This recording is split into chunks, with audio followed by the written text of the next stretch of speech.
नमस्कार शेतकरी मित्रांनो, मी करण बांबरे आपल्या ॲग्रिकॉस शेतीवाला यूट्यूब चॅनलवर तुमचं स्वागत करतो. शेतकरी मित्रांनो, आज आपण आजच्या व्हिडिओमध्ये काकडी या पिकाचे पहिले 15 दिवसाचे नियोजन बघणार आहोत. त्यात तुमचा बेसल डोस असेल, फवारणी कोणत्या केल्या, ड्रेंचिंग कोणत्या केल्या, व्हरायटी कोणती लावली, आपण अंतर किती निवडलं, हे सगळं आपण आजच्या व्हिडिओमध्ये बघणार आहोत. मित्रांनो, आपण जी व्हरायटी निवडली ही नामदारी कंपनीची KUK9 म्हणून व्हरायटी आहे. आणि हा जो तुम्ही बेड पाहताय हा आपण 5 फुटी बेड घेतला आहे आणि एका बेडवर आपण 2 लाईनी लावलेल्या आहेत आणि दोघं लाईनींमध्ये जे झाडामधील अंतर आहे ते 3 फुटावर आपण प्रत्येक झाडात अंतर घेतलेलं आहे. आणि अशा आपण एका बेडवर 2 लाईनी लावलेल्या आहेत. जवळपास आपल्या 1 एकरामध्ये 5,500 झाड बसलेले आहे. आणि जी इनलाईनची लॅटरल आहे म्हणजे जी नळी आहे ती आपण प्रत्येक बेडावर डबल नळी वापरली. म्हणजेच काय, 2 लाईनी असल्यामुळे आपल्याला एका नळीवर पाणी चांगलं पुरेसं पुरत नाही, म्हणून आपण 2 लॅटरल टाकलेले आहेत. बेसल डोस जर सांगायचा झाला तर बेसल डोसमध्ये आपण सिंगल सुपर फॉस्फेट 5 बॅगा टाकलेल्या आहेत आपण 1 एकरासाठी. सिंगल सुपर फॉस्फेटमुळे काय होतं, फॉस्फरसची उपलब्धता ही जोपर्यंत आपलं पीक संपतं तोपर्यंत हळूहळू फॉस्फरस पुरवत राहतं. आणि त्याच्यात काही प्रमाणात सल्फर पण असतं. सल्फर आपल्याला माहितीच आहे, हिवाळ्यात खूप महत्त्वाचं असतं ते. म्हणजेच पिकामध्ये मजबूती असेल किंवा पिकाला थंडीचा त्रास होऊ नये म्हणून सल्फर खूप भारी काम करतं. म्हणून आपण 5 बॅगा सिंगल सुपर फॉस्फेटच्या टाकलेल्या आहेत. त्याच्यानंतर आपण 10-26-26 च्या 2 बॅगा घेतलेल्या आहेत 1 एकरासाठी. त्यानंतर आपण निंबोळी पेंटसुद्धा 5 बॅगा घेतलेल्या आहेत, जेणेकरून निमॅटोड वगैरेची समस्या उद्भवू नये म्हणून. आणि त्यात आपण फेरस सल्फेट हे 10 kg वापरलेलं आहे, झिंक सल्फेट 5 किलो वापरले, मॅग्नेशियम सल्फेट 20 किलो वापरले आणि जे मॅग्नीज सल्फेट येतं ते आपण 2 किलो वापरले. आणि याच्यामध्ये आपण कार्बोफ्युरॉन जे ग्रॅन्युअल फॉर्ममध्ये येतं 3% ते सुद्धा आपण 3 किलो वापरलेलं आहे, जेणेकरून निमॅटोड वगैरेचा प्रॉब्लेम जास्त प्रमाणात येऊ नये. हे सगळं आपण मिक्स करून बेडवर टाकून चांगल्या पद्धतीने मिक्स करून घेतलेलं आहे. त्यानंतर आपण मल्चिंग टाकलेलं आहे. मल्चिंग टाकल्यानंतर आपण नळीच्या दोघी बाजूला चांगल्या पद्धतीने होल पाडून घेतलेले आहेत. आपण एका बेडवर 2 लाईनी घेतलेल्या आहेत आणि दोघा लाईनींमध्ये जे झाडामधील अंतर आहे ते 3 फुटावर घेतलेलं आहे. त्यानंतर शेतकरी मित्रांनो, एक गोष्ट लक्षात घेतली पाहिजे, आपण लागवडीच्या वेळेस रोप आल्यानंतर आपण लगेच लावायचं नाही, त्याला 2 ते 3 दिवस उन्हात ठेवायचं आहे, जेणेकरून रोप हार्ड बनेल आणि जे तुम्ही लावणार आहेत त्याच्यानंतर मर वगैरेचा प्रॉब्लेम जास्त प्रमाणात येणार नाही. कारण काय होतं, आपण नर्सरीमधून आणतो रोप थोडंसं कवळं असतं आणि ते आपण जसं तसं लावल्यामुळे बऱ्याचशा शेतकऱ्यांना मर रोगाचा प्रॉब्लेम हा जाणून येतो. त्याच्यामुळे जर आपण 3 दिवस जर उन्हात ठेवलं, त्याला चांगलं पाणी वगैरे मारलं आणि मग जर लावलं तर आपल्याला मर रोगाची समस्या जास्त प्रमाणात दिसून येत नाही. आणि लागवडी आधी एक लक्षात ठेवायचं आहे शेतकरी मित्रांनो, 50 लिटरच्या टपमध्ये आपण काय करायचं आहे, 50 ग्रॅम ह्युमिक ॲसिड आणि त्याच्यात 50 ग्रॅम ट्रायकोडर्मा घ्यायचा आणि त्याच्यात रोपाची मुळं बुडवून घ्यायची. फक्त पानांना नाही लागू द्यायचं, फक्त मुळं बुडवून घ्यायचे आणि मग ते रोप आपण लावलं पाहिजे, जेणेकरून मर रोगाचा प्रॉब्लेम अजून बऱ्याचशा प्रमाणात कमी होऊन जातो.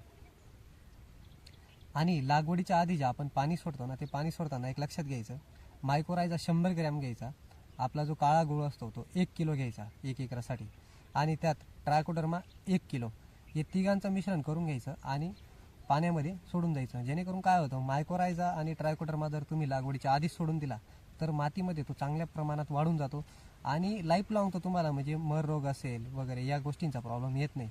आणि लागवडीनंतर ज्या पिकाच्या मुळ्या आहेत त्यासुद्धा एकदम फ्रेशली बाहेर पडतात. आणि शेतकरी मित्रांनो, लागवडीच्या वेळेस अजून एक गोष्ट लक्षात घेतली पाहिजे, आपण पाणी दिल्यानंतर बेड ओला असला का लगेच आपल्याला लावायचं नाही. 1 ते 2 दिवस थोडं बेडवर वापसा कंडिशन येऊ द्यायची, मग लावायचं. जेणेकरून काय होतं, मुळ्या एकदम चांगल्या पद्धतीने येतात आणि मर रोग वगैरेचा हा प्रॉब्लेम बऱ्याचशा प्रमाणात कमी होऊन जातो. आणि लागवड करत असताना हलक्या हाताने आपल्याला रोपं लावली पाहिजे. जास्त जर तुम्ही रोपं दाबून लावले तरीसुद्धा रोपांच्या मुळींना प्रॉब्लेम येऊन जातो. लागवडीनंतर जर ड्रेंचिंगचं सांगायचं झालं तर आपण आपल्या काकडी पिकाला 3ऱ्या दिवशी पहिली ड्रेंचिंग दिली होती आणि पहिल्या ड्रेंचिंगमध्ये आपण ह्युमिक ॲसिड हे पावशर घेतलं होतं आणि त्याच्यात आपण रोको टाकलं होतं पावशर आणि व्हॅलिडामायसिन पावशर. ह्युमिक ॲसिड मुळ्यांसाठी दिलं होतं, रोको म्हणजे जेणेकरून विल्ट असेल, डॅम्पिंग ऑफ असेल ही समस्या येऊ नये म्हणून. आणि व्हॅलिडामायसिन हे अँटीबायोटिक म्हणून काम करतो, म्हणजेच जे बॅक्टेरियल विल्ट वगैरे असेल तो येऊ नये यासाठी आपण वापरलं होतं. हे एका टाकीचं प्रमाण मी सांगितलं तुम्हाला, 200 ml व्हॅलिडामायसिन, पावशर रोको आणि पावशर ह्युमिक हे एकत्र करून आपण हे 200 लिटरच्या टाकीसाठी वापरायचं आहे असं. आणि ते आपण 100 ml प्रति झाडासाठी टाकायचं आहे. ही झाली 3ऱ्या दिवसाची ड्रेंचिंग. आणि दुसरी ड्रेंचिंग जी करायची आहे ती 6व्या दिवशी आपल्याला करायची.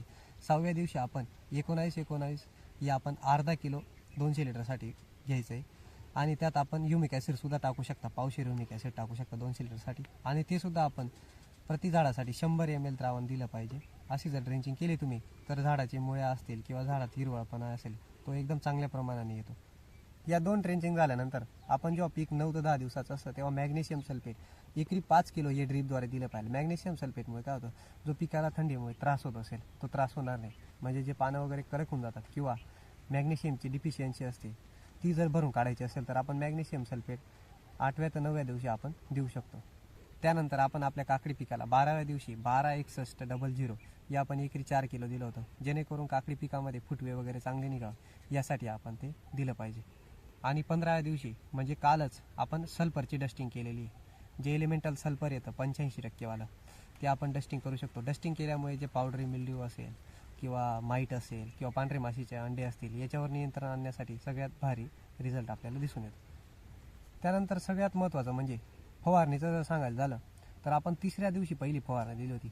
पहिल्या फवारणीमध्ये आपण बायो 303 15 लिटर पंपसाठी 20 मिली आणि त्यात आपण नीम ऑइल 20 मिली वापरलं होतं, जेणेकरून जे पांढरी माशी असेल, थ्रिप्स असेल, मावा असतील, तुडतुडे असतील ते लागवडीनंतर लगेच येऊ नये म्हणून आपण एक प्रिव्हेंटिव्हच्या जोरावर आपण हे दिलेलं होतं. दुसरी फवारणी आपण 7व्या दिवशी केली होती. त्यात आपण कुनोईची वापरलं होतं 8 ml प्रतिपंपासाठी, म्हणजेच 1 लिटरसाठी अर्धा ml, आणि प्रतिपंपासाठी आपण 20 ml नीम ऑइलसुद्धा वापरलं होतं, जेणेकरून माईट वगैरे येऊ नये यासाठी आपण प्रिव्हेंटिव्ह ही फवारणी केलेली होती. तिसरी फवारणी आपण 12व्या दिवशी केली होती. त्यात आपण इमिडा 8 ml प्रतिपंपासाठी वापरलं होतं आणि त्यात आपण नीम ऑइलसुद्धा 20 ml टाकलं होतं, जेणेकरून मावा, तुडतुडे, पांढरी माशी असेल ते आलेलं असेल तरी निघून जाईल आणि आलेलं जर नसेल तर प्रिव्हेंटिव्हसाठी आपण ही फवारणी केलेली होती.